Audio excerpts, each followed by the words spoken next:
Meu nome é Eduardo Canizares, eu sou advogado há 18 anos, dos quais 14 eu atuo na área de direito público e sou advogado do Sindicato dos Servidores Municipais, Públicos Municipais. Eu não pedi o uso da tribuna para fazer de forma alguma embate político, contraponto político, rebater o que foi aqui lançado na última sessão, o que foi aqui falado.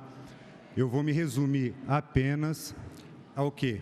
A explicar o processo eleitoral que ocorreu no sindicato e também as disposições aplicáveis ao processo eleitoral do sindicato. Porque senão fica, né, quando há questionamentos, quando há fatos que são lançados publicamente a respeito de que tem interesse público e que dizem respeito a uma eleição importante, a gente tem que vir esclarecer, porque senão fica uma situação de que o sindicato parece que funciona sem regras, sem atitudes corretas, sem uma conduta praticada dentro daquilo que está previsto no edital. O sindicato é uma entidade privada, é uma associação privada, né? E como toda associação privada, ela tem regras internas que vinculam todos os seus integrantes, desde a diretoria até o sindicalizado normal. Assim como nós, qualquer cidadão, estamos vinculados à Constituição Federal e delas não podemos nos afastar. Todo aquele que é sindicalizado tem que obedecer às regras estatutárias, né? E o estatuto do sindicato prevê, dentre outras situações, as regras eleitorais, como que vai ser conduzido o processo eleitoral. E a gente tem que observar exatamente essas regras para evitar questionamentos, tanto na parte administrativa do próprio sindicato, como judicialmente. O mais importante que eu reputo aqui diz respeito às regras eleitorais, né, do processo eleitoral do sindicato.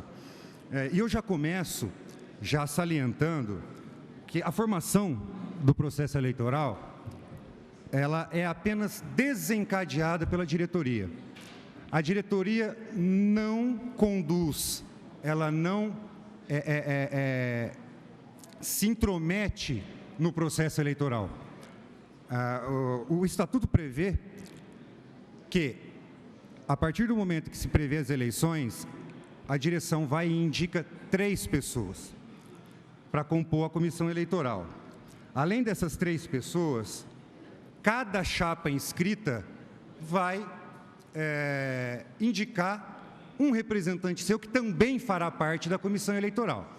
Então, a comissão eleitoral não é só composta das 3 pessoas indicadas pela diretoria, também é composta por cada membro de cada chapa inscrita. Nesse caso dessa última eleição, a comissão, então, ficou constituída de 5 pessoas. O sindicato, desde o início, divulgou o nome das pessoas que indicaria, os 3 nomes que ele indicaria para conduzir o processo eleitoral. Inclusive, é um folheto que foi distribuído a todos os sindicalizados, foi disponibilizado a qualquer pessoa, que está identificando essas 3 pessoas que foram identificadas. Uma delas, aliás, 2 delas, né? Eu vou até mencionar de onde eles pertencem. É o Sérgio Ricardo Amaral Sampaio, que foi diretor do Sindicato de Jornalistas do Estado de São Paulo, o Júlio César Trigo e o Roberto Carlos Vicentim, que são diretores do Sindicato Bancário de Catanduva.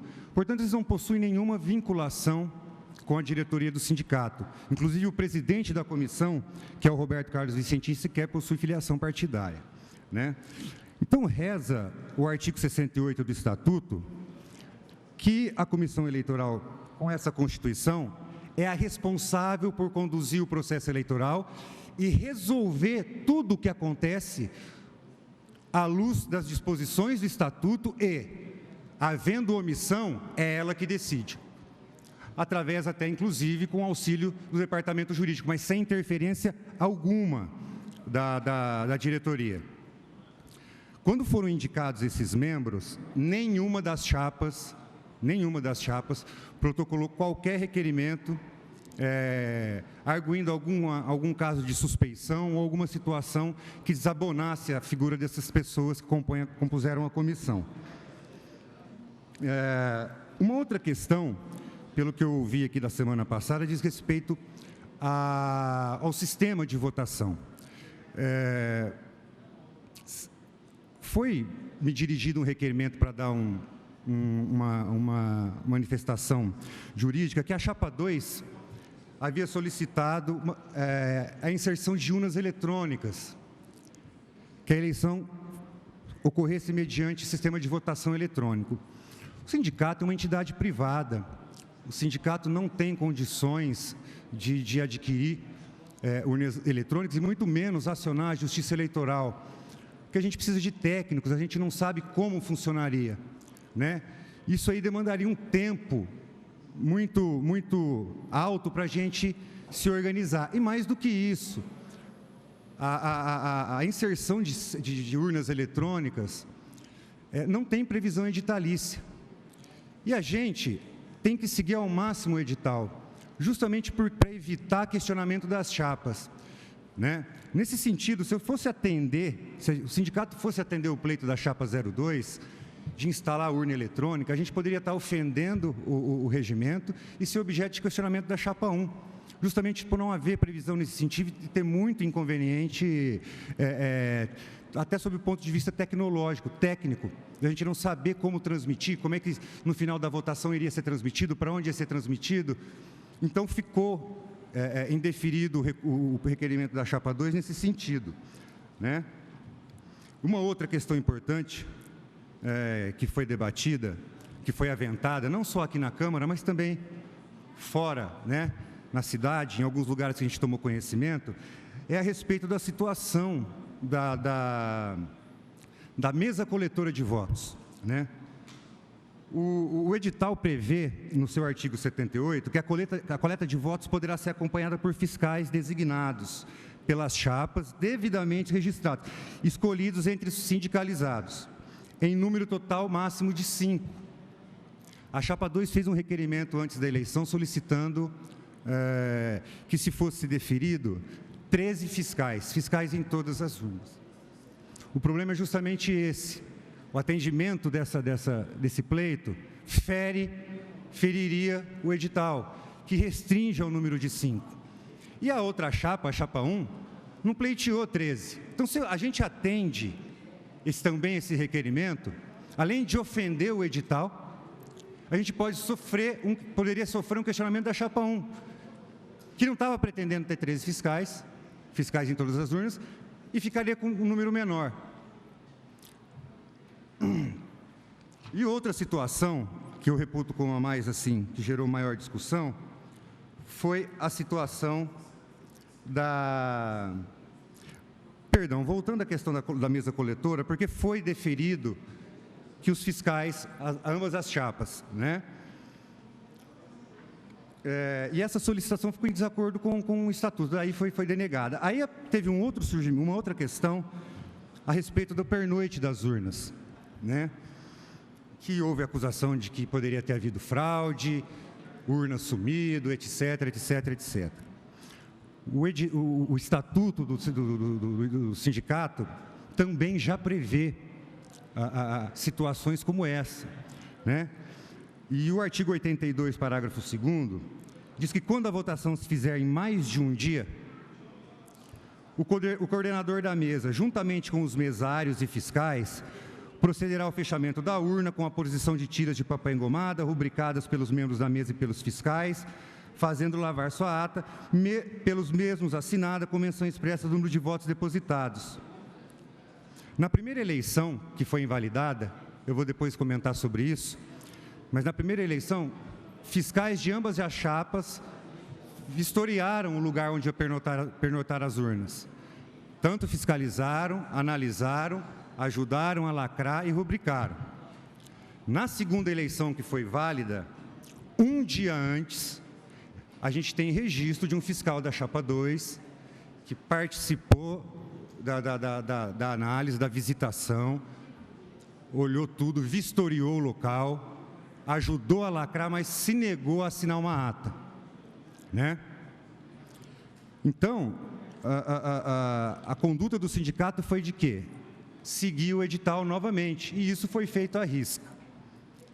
Uma outra questão a respeito da identificação de eleitor.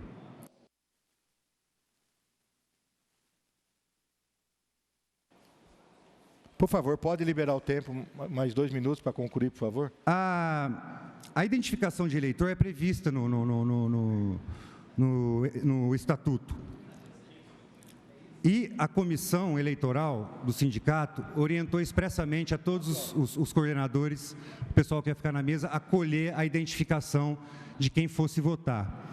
Nós soubemos depois de casos de que isso não teria acontecido, na primeira votação, na primeira eleição que foi invalidada, né? Mas como a eleição foi invalidada, perdeu-se todo o objeto de questionamento em relação a essa primeira eleição, e eu vou explicar o porquê depois. Mas na segunda eleição, todos os mesários e todos os coordenadores de mesa cumpriram à risca o artigo 85 e exigiram identificação dos votantes cujos nomes constavam na lista. E em relação à apuração, também foi conferido a todas as chapas poder de fiscalização na hora do escrutínio. As chapas indicaram os fiscais, mesários, escrutinadores, foi tudo fiscalizado, então também foi cumprido o edital nesse sentido. E sobre a apuração dos votos, eventuais acusações, menções de que houve depósito de cédula a mais na urna do que havia de pessoas inscritas para determinada sessão, isso é uma coisa muito corriqueira e comum que ocorre em eleições de sindicatos e associações. Por isso, o sindicato também já tem previsão no Estatuto, e sempre teve, a respeito de situações como essa, que eventualmente pode ocorrer. Isso vem previsto no artigo 88 do Estatuto do Sindicato, né?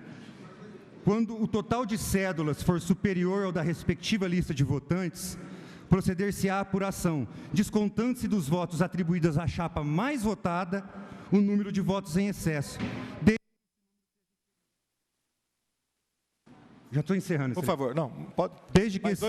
Desde que esse número seja inferior à diferença entre as duas chapas mais votadas. A gente tomou conhecimento na eleição que, durante a apuração, em apenas uma urna, apareceu uma cédula a mais, e aí foi aplicado o parágrafo acima. A chapa que estava com o maior número de votos, foi retirado um voto dela, em observância a esse parágrafo aqui, segundo do artigo 88 do Estatuto. Não cabe anulação de urna nesse caso, por causa de um voto. A anulação de urna só é possível quando a diferença final entre as duas chapas for superior. Isso está previsto no parágrafo 4º. Atenção, a anulação do voto não implicará na anulação da urna em que a ocorrência se verificar. De igual forma, a anulação da urna não implicará a anulação da eleição, salvo se os números de votos anulados for igual ou superior à diferença final entre as duas chapas mais votadas, o que não se verificou. Então, nessa questão dessa única urna que teve um voto a mais do que estava na listagem, o voto foi anulado e retirado da chapa que estava vencendo a apuração, né? Houve algumas reclamações em relação à última eleição sobre não entrega de lista de associados votantes, o que também não consta na previsão do Estatuto. E a comissão decide de acordo com os casos omissos. Houve também esses questionamentos sobre as cédulas das urnas, que a gente já acabei de explicar aqui agora, que não haveria razão de anular a urna e tampouco a eleição, por expressa disposição do Estatuto. Houve acusações de que um eleitor, haveria um voto que em ambas as chapas, né, o X em ambas, já com caneta diferente. Isso é... Por favor, libera mais 2 minutinhos para ele poder encerrar, por favor. Por favor. Vou encerrar. Para concluir. O voto foi anulado. Havia um voto nulo, que foi atribuído às duas chapas, em cima e embaixo, mas com canetas diferentes. Isso aí é normal, às vezes acontece. Um eleitor pode levar uma caneta dentro do bolso e votar, se ele quiser anular, né? E o voto é anulado, ele foi anulado, foi retirado. Então não há problema, não há maiores questionamentos a serem enfrentados quanto a isso, né? E foi também alegada a falta de rubrica nos membros da mesa e fiscais no dia anterior ao pleito. A gente tem que esclarecer que no dia 30 de outubro, um dia antes do pleito, o material foi fornecido, foi conferido pelo representante da Chapa 2 e ele não apontou nenhuma irregularidade, mas ele se negou a assinar a ata quando ele verificou lá o final, né? Aí, nesse caso, não há como a gente tentar alguma anulação sobre esse aspecto, porque quem deu causa à ausência de assinatura da ata foi a própria pessoa que estava questionando, né, a falta da rubrica dos membros das mesas no dia anterior do pleito. Eu me coloco à disposição de todos os senhores, a qualquer horário, para esclarecer com mais propriedade, porque o prazo é exíguo, seja oralmente, seja por escrito. Houve um problema na primeira eleição, mas a primeira eleição não atingiu o quórum. Como a eleição não atingiu o quórum, o estatuto diz que ela é inválida. Se ela é inválida, acabou, não tem o que se fazer. Aí houve um questionamento a respeito da incineração dos votos na urna, né? Ora, não há previsão do edital a respeito disso. Era um caso omisso. O que se fazer com votos de uma eleição que não tem validade? O sindicato ele não tem condições de guardar com segurança. Mais 2 minutinhos para encerrar, por favor. Guardar com segurança, não é? Então, como a eleição era nula, não tinha validade nenhuma, decidiu-se pela incineração, até mesmo porque, pelo quórum ter sido abaixo, pressupõe-se o número de eleitores pequenos, né? Se a gente abre a contagem de votos, haveria uma probabilidade maior das chapas identificarem quem seriam os eleitores, onde cada eleitor votou. E isso poderia constranger futuramente, numa segunda eleição, os sindicalizados, que eles poderiam sofrer pressão de ambas as chapas para receberem votos, ou acusação de que teria votado na chapa contrária. Então, a comissão, na hora, à luz da omissão estatutária nesse sentido, e usando uma faculdade que o próprio estatuto fala, que no caso omisso, na eleição, a comissão decide, ela decidiu. Muitas dessas questões que foram lançadas semana passada aqui, já foram judicializadas. A Chapa 2 levou isso ao judiciário. Então não me cabe aqui, e eu jamais o farei, ficar batendo boca e ficar confrontando aquilo que a comissão fala, aquilo que a Chapa 2 fala, e que está comentando como que aconteceu de errado. Porque agora eu vou ter que falar no processo. Não adianta mais a gente ficar batendo boca e trocando acusação publicamente e tirando conclusões que não vão ser conclusão nenhuma, porque quem vai decidir isso agora é o juiz. Porque já está tudo judicializado, né? E aí eu vou me manifestar de acordo com as acusações que foram feitas no processo, defenderei a comissão eleitoral de acordo com o que está no estatuto e vamos aguardar o resultado dessa ação. Eu agradeço muito a oportunidade dos esclarecimentos que me foram ofertados pela Câmara e novamente me coloco à disposição de todos vocês para esclarecimentos que porventura persistirem.